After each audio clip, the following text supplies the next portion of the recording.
I have a view on capitalism where everyone succeeds.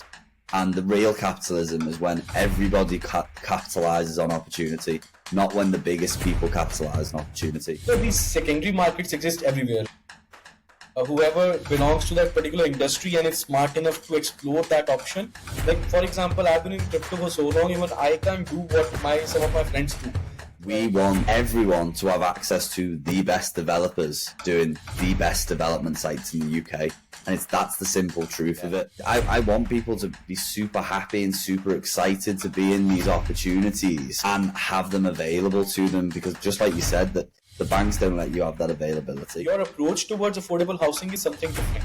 And that's where I want to, go a bit deeper. I saw something around student housing, which you did. So please enlighten us on that.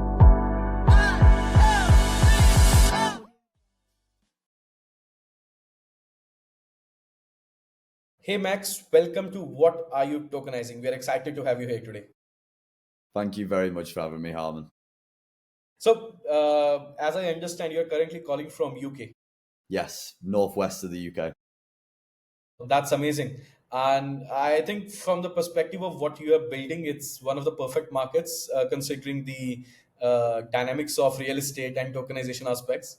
No, definitely. I mean, the UK has always been very renowned for very promising real estate and great returns in real estate as well. Obviously, center of a very safe investment. Amazing. So obviously, Max, I've went through your profile, I went through your website of your company and seen a lot of work that you are doing. And I'm amazed by the different innovative pain point that you are addressing, right? As Thank I you. shared with you prior to this call, for any normal person, it might seem like just a real estate tokenization platform because it's gibberish for other people, right? Of We know course. what exactly Web3 is doing and how we are putting these pain points in check. But I was really amazed to see what PiXL is doing. So I'm pronouncing it right. It's PiXL, Yeah, right? PiXL, yeah. Property investment excellence. Amazing, amazing. So before we get into the questions that I have lined up and research on this topic, and we get to share your insights with our audience. There is one curious question that I have to start this discussion. Of course. I came across Loka Ocean Retreat. That seemed like a dream. It is a dream. It is absolutely gorgeous looking out over that ocean. Amazing. So for our audience, what can you share about Loka Ocean Retreat? Of course. Loka Ocean Retreat is a site in sort of the north, the very northwest of the UK, very north of the UK, in a place called the Lake District, which is your typical luxury walking mountainous area of the UK. But it also has the Irish Sea right next to it. And what we're in the fortunate position of is we are able to raise the development finance on this site, which is the loan to construct a 100-acre, 450 luxury lodge park. And this is full serviced.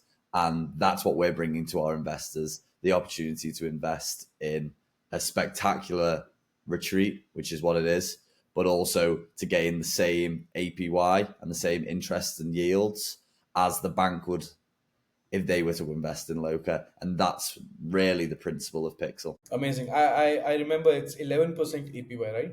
Yes. And just like when you were to go to a large bank as a real estate developer, they would charge you an interest rate around somewhere between probably 14, 15%, 11 to 15%. And that's what we are turning the investors into. So we're allowing them to act as if they were a bank for a lot less money with a lot less risk and thus reap the same rewards.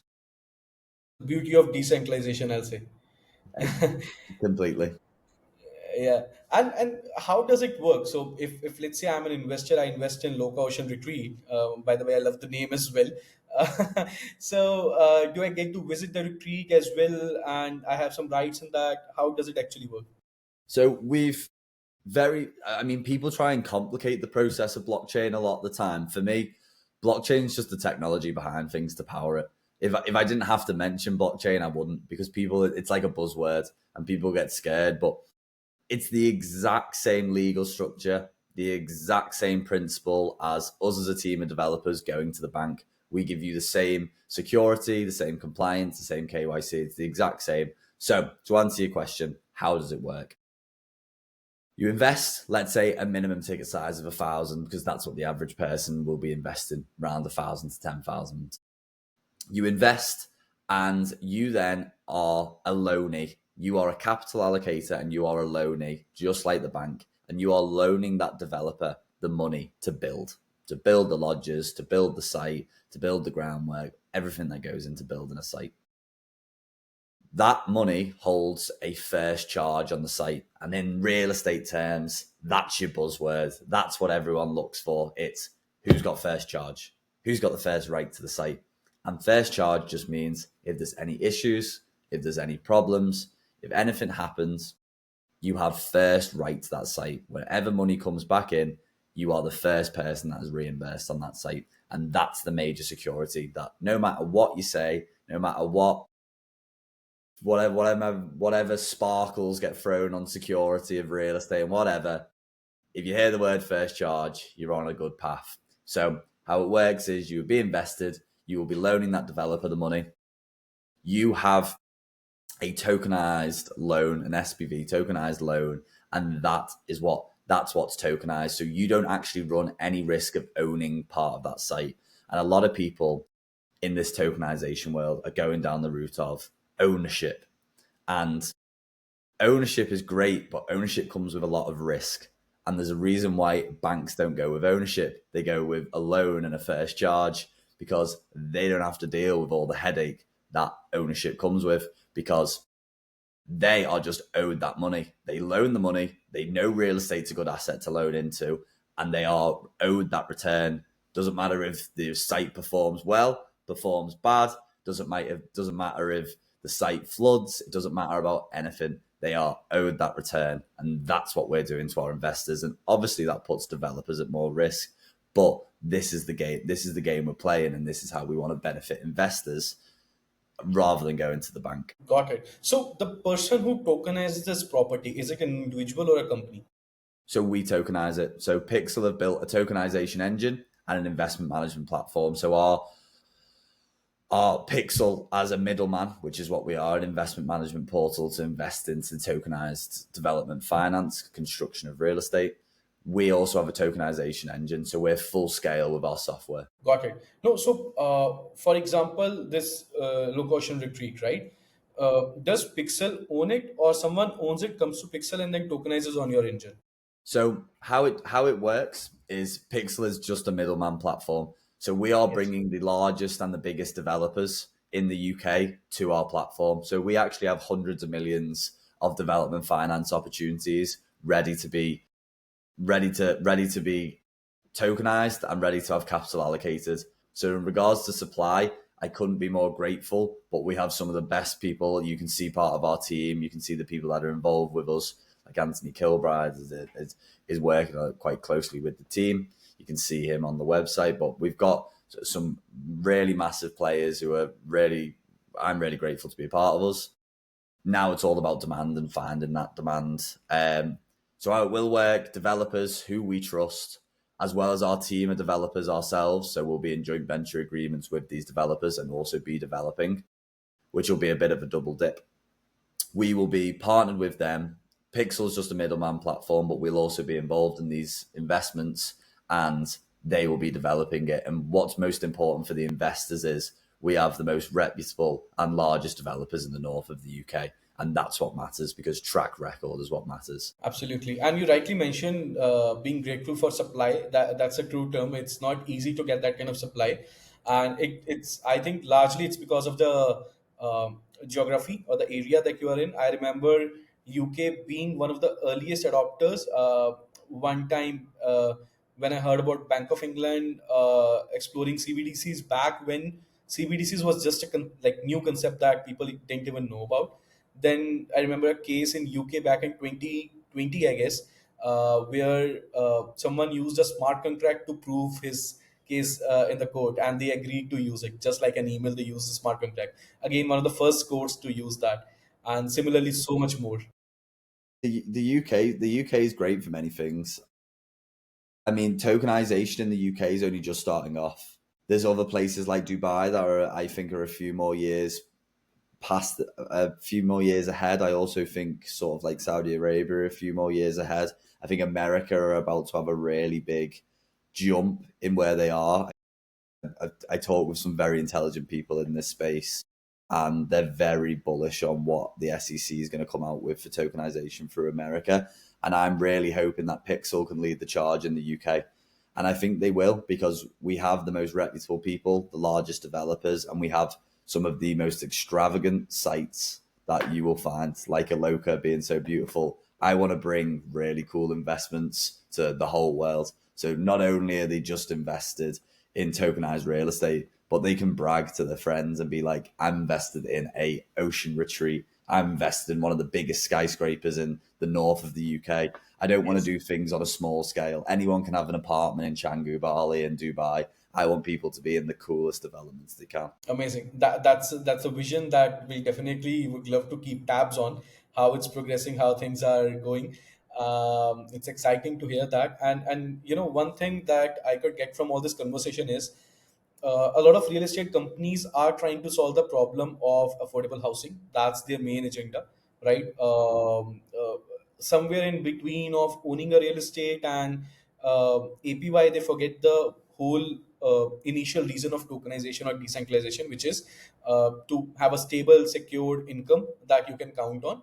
Now, that's where I think the biggest skyscrapers and the ocean retreats are more lucrative for people in terms of investment as well as returns as well.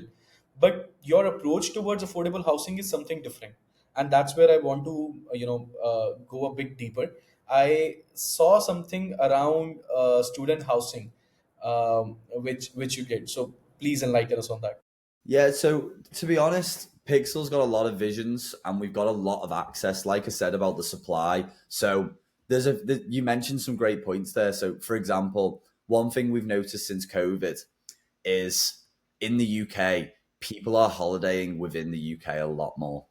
So the demand for things like Loka are really high because people want to holiday in the UK. Flights are more expensive, hotels are more expensive, cities are more expensive, European city breaks, traveling over across the world. However amazing and fantastic and fortunate people are to do it, it's a lot harder. And we can go down the rabbit hole of inflation and cost of living crisis, but we won't right now. But people are holidaying in the UK. And that's where Loco becomes so fantastic. And then you move more on that affordable housing route. Well, skyscrapers and massive apartment blocks are obviously a lot more affordable than a lot of housing. There's a lot less maintenance and with gardens and tax and multiple different things. So that's something that we're really focusing on in terms of massive scale developments that we do have access to in that supply. And then you mentioned student housing. So student housing, again, so many more people are going to university, so many people are wanting more qualifications and degrees, and we have a lot of access to, just like apartment blocks we have in city centres, we also have planning permissions and option agreements on lots of student housing and a lot more affordable housing in that sense. But we're very full scale. Like I said, I never thought, I did. I had very high ambitions for Pixel, but I'm very grateful for the supply of multiple different types of investment opportunities, all being large, because that's what we're focusing on, large scale.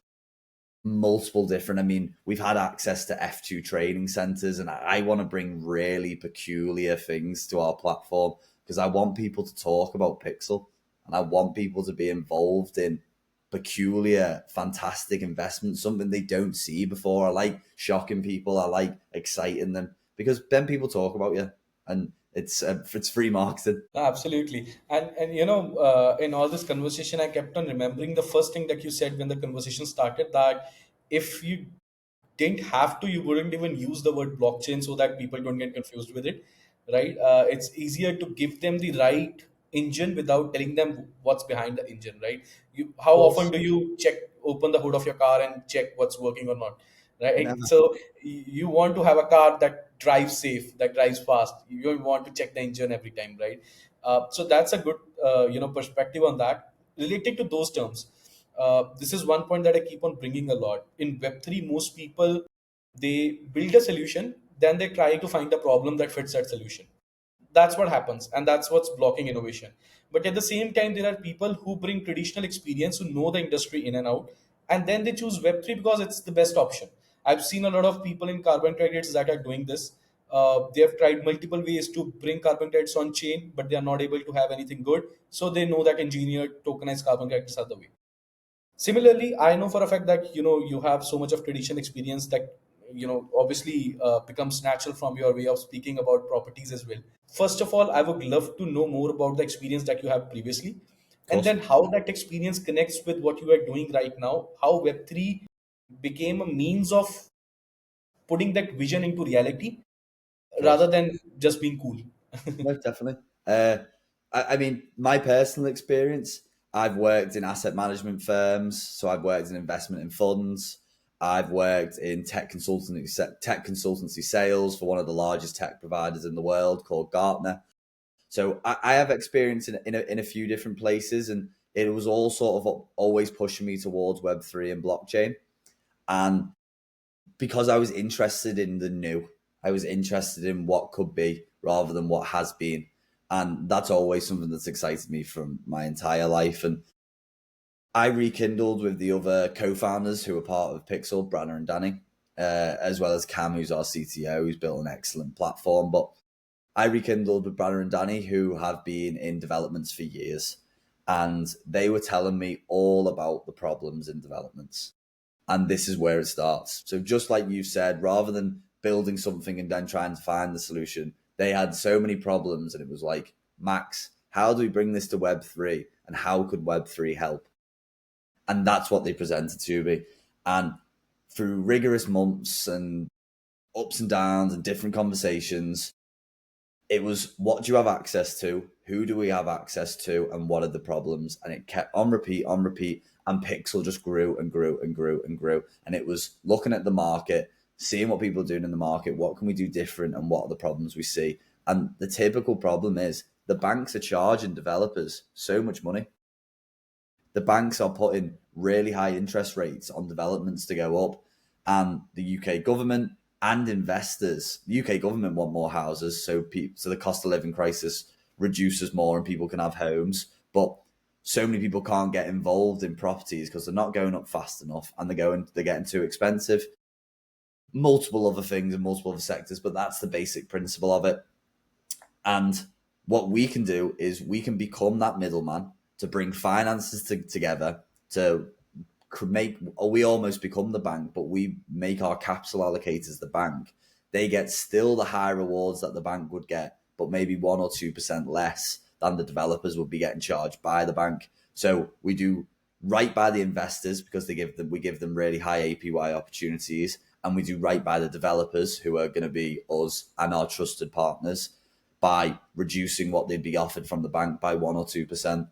And that way, more developments go up, more opportunities go up, more people can get investments. And just like you said, people are struggling to get access. This type of investment isn't heard of. Not many people would know what development finance is. It's construction, it's a loan construction, but people don't know that. People know buy to rent, buy to let, buy to flip, whatever. They all know that.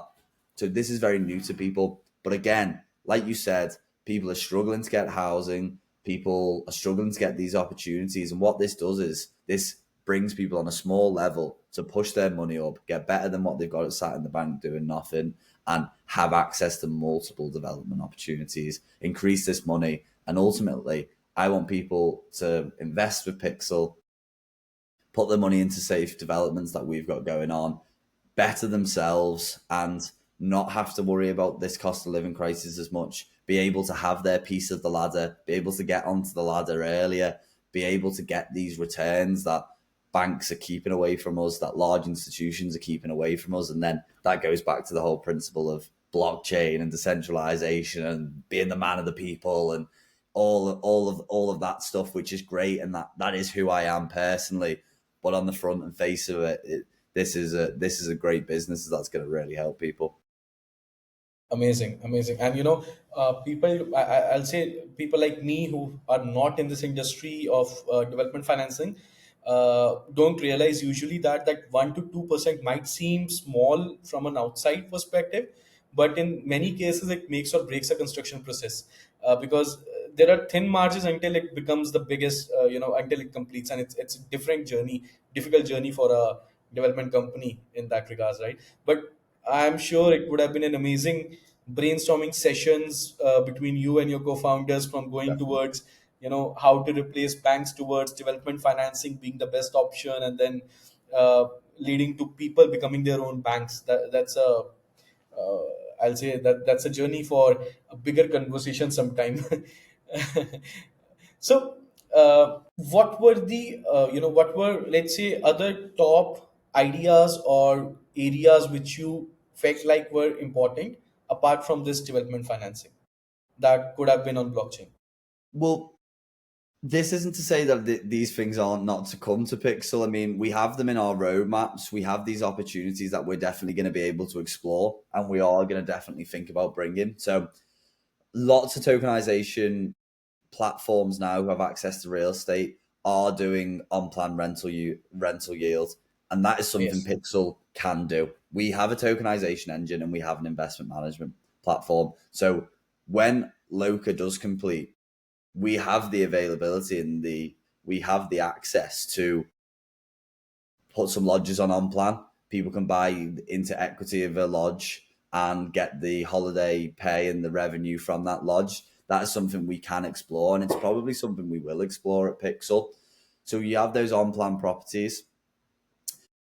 Other things that PiXL have definitely considering in the future is funds. So having a funds of multiple properties that we have access to, where the risk is obviously split between multiple properties, and people can invest in that fund.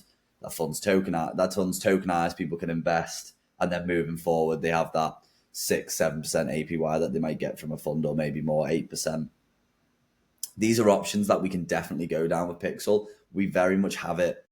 We very much have it there in the background. We've done a lot of research into it. It was part of the ideas from the start. But first, it's about getting the proof of concept. The main thing that we want to smash, and we're very specific. Unlike some tokenization marketplaces do many things, we want to nail and be excellent at one thing and keep producing those rewards for people. So the development finance will come first. The proof of concept of Loka will come first, doing the tranches and the phases of that 80 million development finance deal. Once that gets going, we can then start doing a bit more discovery. It's only a short term contract length. It's 18 months. It can go up very quick. Loka, each phase is produced very quickly. We'll then start discovering what our community want, what our investors want. I want to speak to the investors who are in our development finance opportunities and be like, what are you guys looking for in the future? Would you like to be in a development finance opportunity and then get into the next phase of development finance? Would you like to be in a development finance opportunity and then it then become a fund and then be an on plan? And then would you like some, maybe they want to diversify. For me, it's all about listening to the investors and the community that PiXL builds. If they want to diversify, oh yeah, next time we'd love to be in another development finance phase, and we're going to buy a few lodges to do rental yields, and we're going to mix and match, and that's what I'm going to do. I'm going to just like you said, find the solution to other people's problems. Don't create a solution. Look for the problem. Got it. So it's safe to assume that other features like DeFi and, as you rightly mentioned, rental yields and funds, that's very rightly aligned when and it's how a company should move, completing one task, enhancing it, finding out more in the market, and then doing, rather than assuming that maybe that's what investors need and just jumping into that. Oh, completely. I mean, in terms of the tech side, I've actually built a secondary marketplace. So the secondary marketplace is pretty much completed. There's a few tweaks and a few things, but in terms of a tech stack, the secondary marketplace is there. But again, I need to do you need to push the first domino over, let each domino fall, let each task happen, and find that.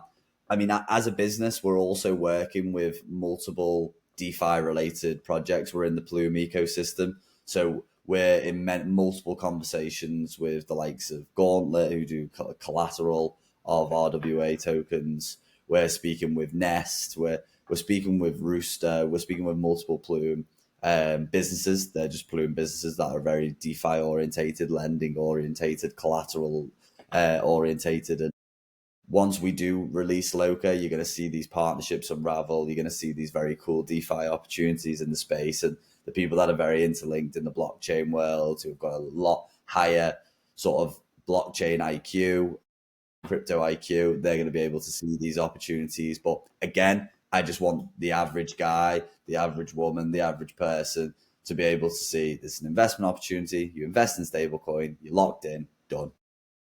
There's no point ever overcomplicating it. No, these secondary markets exist everywhere. Whoever belongs to that particular industry and is smart enough to explore that option, like for example, I've been in crypto for so long, even I can't do what my some of my friends do.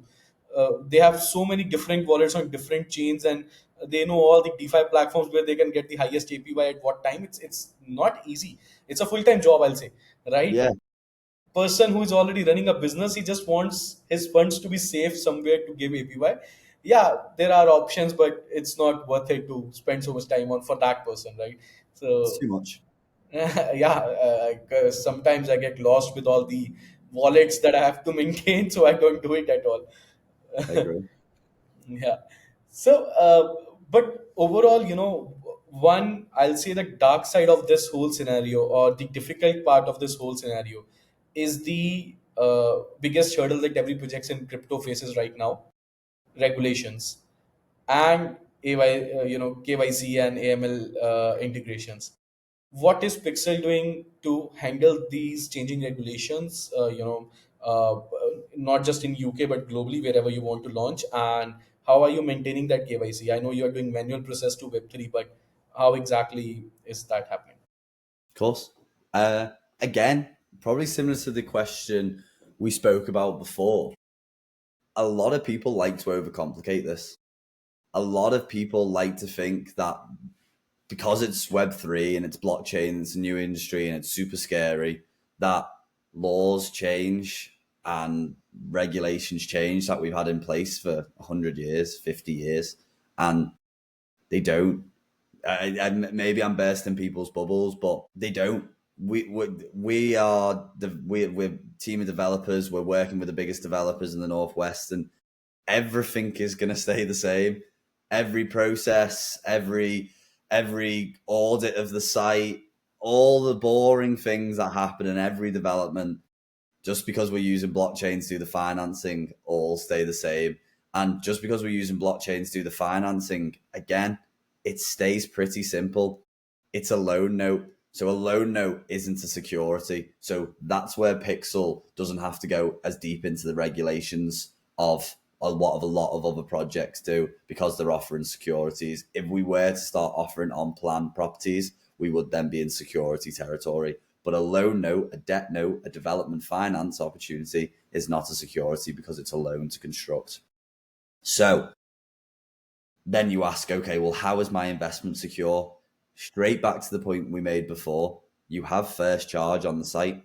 First charge means you are the first right holder to that site. And that's what Pixel platform holds for all of its investors on every development. And that's where you're secure. It's no blockchain BS. It's no blockchain mysteries. It's you've loaned to construct and you have the first right, exactly what the bank would have, and you are doing it the exact same investment opportunity as the banks would.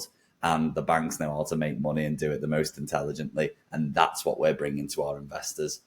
That's just the simple truth of it. So, what I could understand from this whole scenario is that there are many times I came across use cases that how DAOs are being formed, governance can be decentralized, how different tokens can be aligned. But at the end of the day, the first and foremost use case of blockchain is provenance, to make sure that whatever you recorded stays the same, no one can change that. And that's the first step that you have also taken. uh, in a traditional process, what lacks between a development in this debt financing or development investment and between banks is that you can't trust a developer usually. uh, you always feel like how you do the due diligence, or what if this doesn't happen, what if that doesn't happen. There are so many I'll say parameters to chase. But if you have one trusted party which is not a bank, which is Mm. making sure that all your investment is done in the right format and it's going to stay there. It's going to be legally enforceable and you are secured. Then why do you have to pay? Why do you have to keep your money in the bank, which is eventually going to this way only? Like for a normal investor, if I have, let's say, 100,000 pounds in my account, I put it into a bank as an FD. Bank is maybe giving me 4% on that. If you look, Giving the same 100,000 to a developer and charging 11%, 10% on that, and 7% in between, it's being eaten, right? oh, And it's huge. yeah, and the only reason I can't go direct without the bank is because how will I enforce? There are so many steps involved. How will I monitor it? How will I encash it later? Who makes sure of that? If I go to any agent, generally what happened in the industry, agent flies away with your money. You can't trust a single agent close in your neighborhood. But if you go to a platform like Pixel on blockchain, that's solved. Am I right in that? You've got that really spot on. So you've actually discovered a sort of industry that we will plan on taking over. So we are taking over that agent industry. We want to become the middleman. We want to become the trusted partner and platform where the agents don't take loads of your money and run off of your money or put it into investments that they've got the best commission from. We want everyone to have access to the best developers doing the best development sites in the UK. And that's the simple truth of it. The opportunities that the banks and the best people get, that's what we want everyone to get. I want people to be super happy and super excited to be in these opportunities and have them available to them, because just like you said, that the banks don't let you have that availability, and because they want it, and that's greed and that's business, and that's how that, unfortunately, that is capitalism, and that's how business works. But I have a Yeah. view on I have a view on capitalism where everyone succeeds, and the real capitalism is when everybody capitalizes on opportunity, not when the biggest people capitalize on opportunity. It's when me and you, it's when my friend from India, my friend from Dubai, my dad's mate from the pub. Everyone has that opportunity.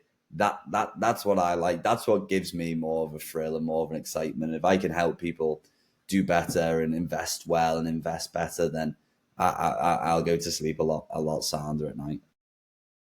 Now I see why Web3 fits perfectly with your vision. But one point that you have been stressing a lot on is having access to good developers. What Yes, happens generally is that developers get a very bad picture painted about them, because of, I'll say, 1% of failed properties, everyone paints a bad picture. But I know a lot of these kind of developers who have been doing such an amazing job. They do their research, they know the markets, they put in the hard work, they put in the right materials and build amazing structures, right? Which grow in value. Having access to that is definitely worthwhile.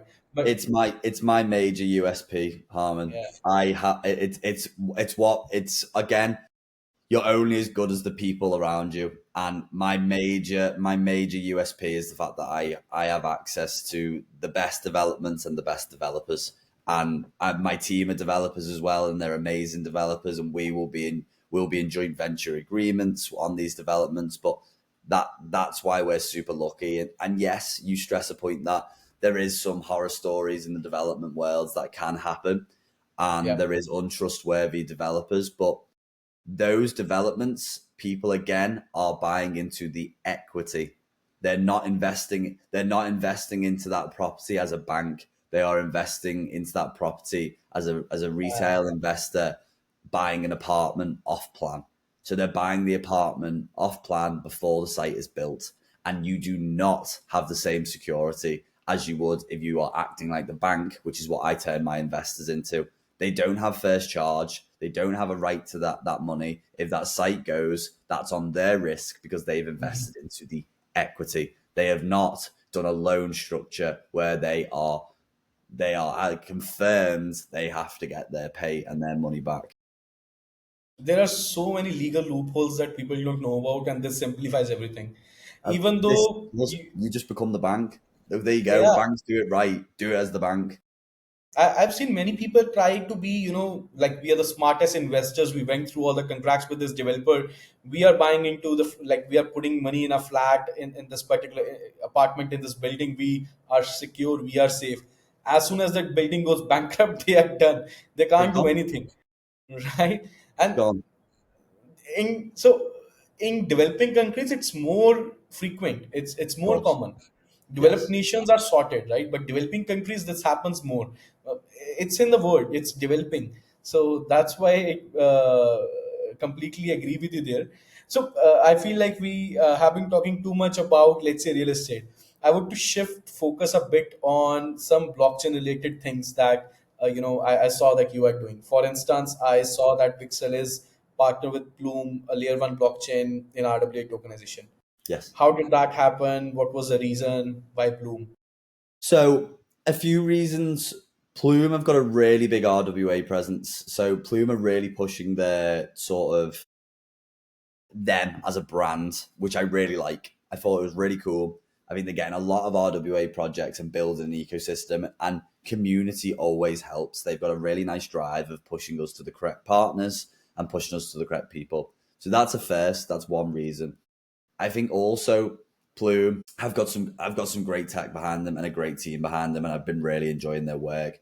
We are also in a grant program with Plume. So Plume have offered us a grant to help with the building. Obviously, we're a startup. Every penny counts. Every penny helps. So again, another reason why we use them offering grants. And again, their accessibility. They're trying to build something really big. I mean, you'll see now that they just took over Ethereum in regards to users on the platform, or a certain great statistic.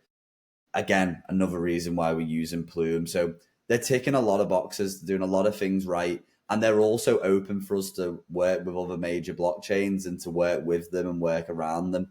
We're in conversations with a few other people, but I'm loving working with Plume.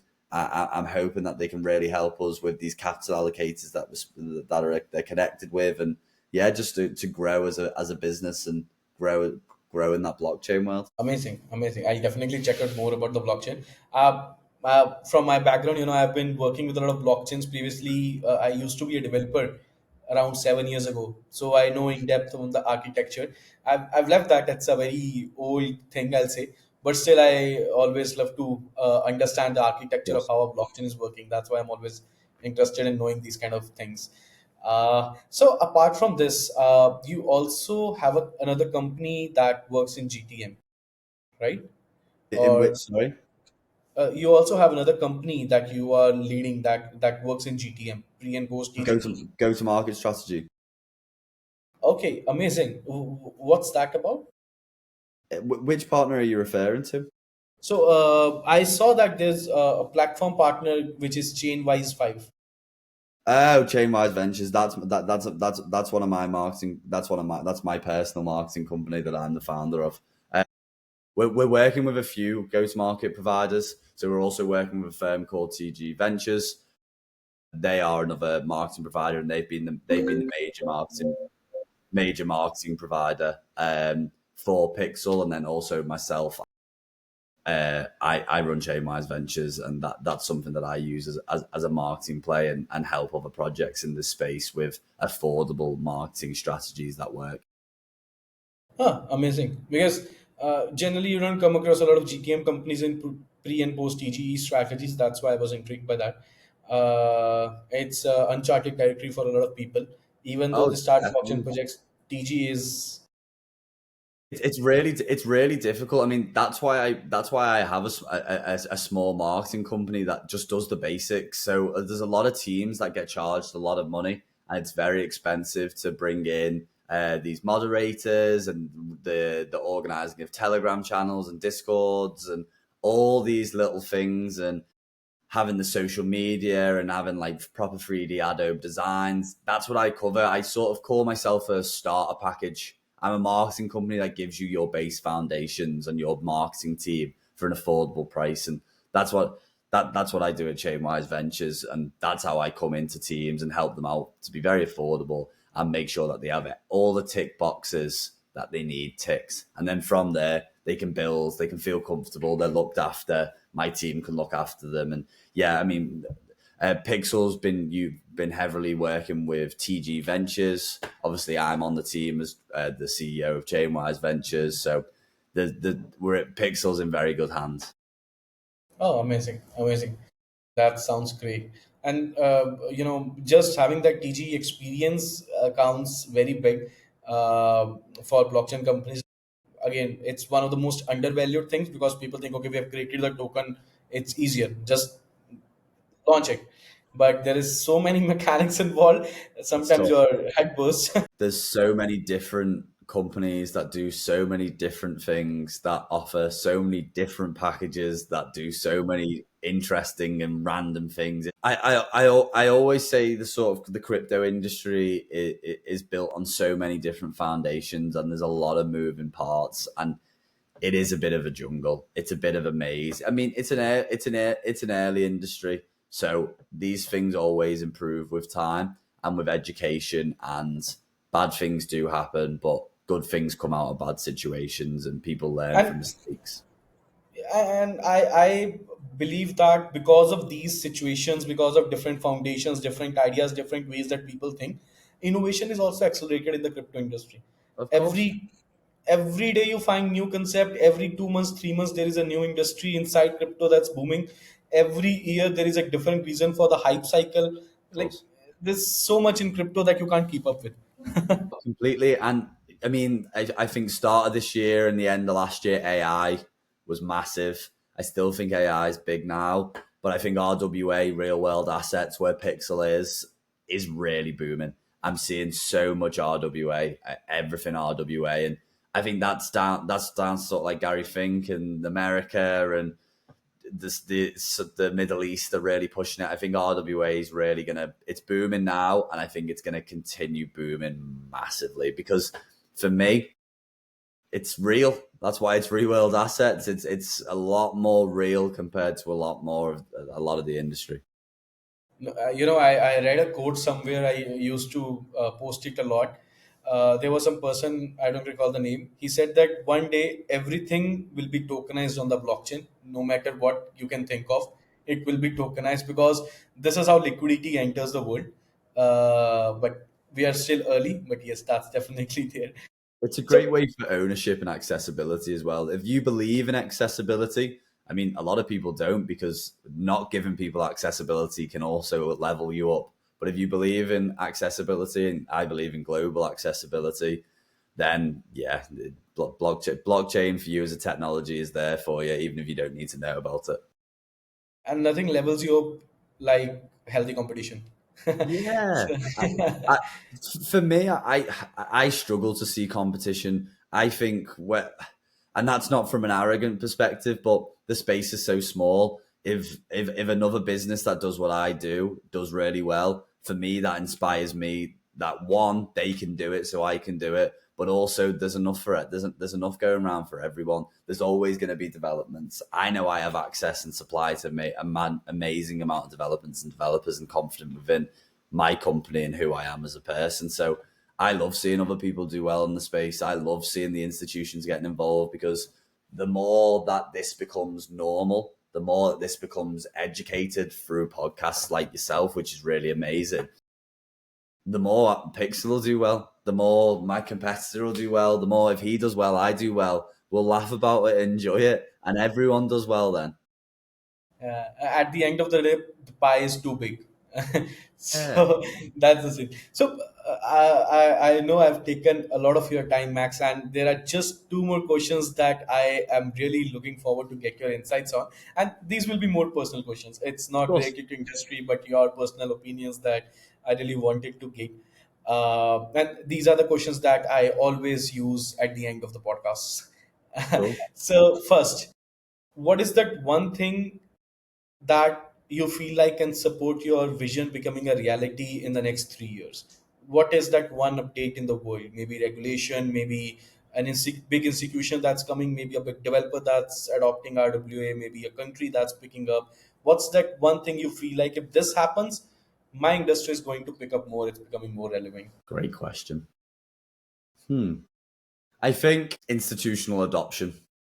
So let's go a bit more specific because it's easy to say that, but let's say UK institutional adoption, because the UK has a very big banking sector and finance sector and private credit sector, which PiXL is a private credit platform because it's development finance. So UK institutional adoption, because even though it's very fickle, retail follows institutions. When an institution becomes involved, you trust something more.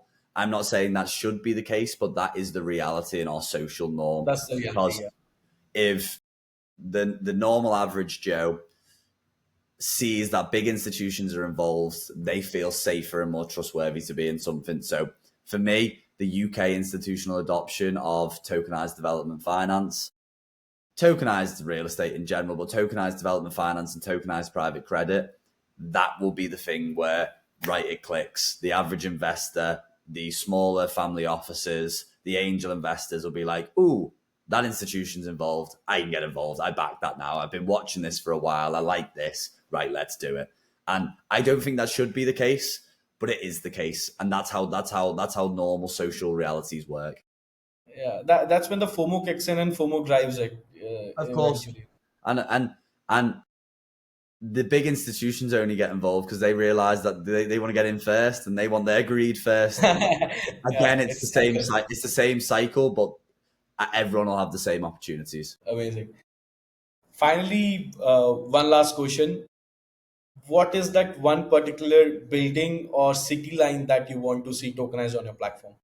I love I would. Loka. I love Loka because it's going to be our first. It's going to be our proof of concept, and I can't. That will be a really amazing moment when we get our first phase development. But I really love the entertainment industry. I think the entertainment industry is going massive. That's why we're seeing people buy football clubs. That's why we're seeing people really invest in there. So I'd love to do the development of like an F2, an F1 facility or a football stadium or Wow, that's something amazing. like that, which you can really brag to your mates about. You can have a beer and talk about it, and then something like that would be what I'd really, really love to do. The Northwest holds a really special place in my heart. That's where I'm from.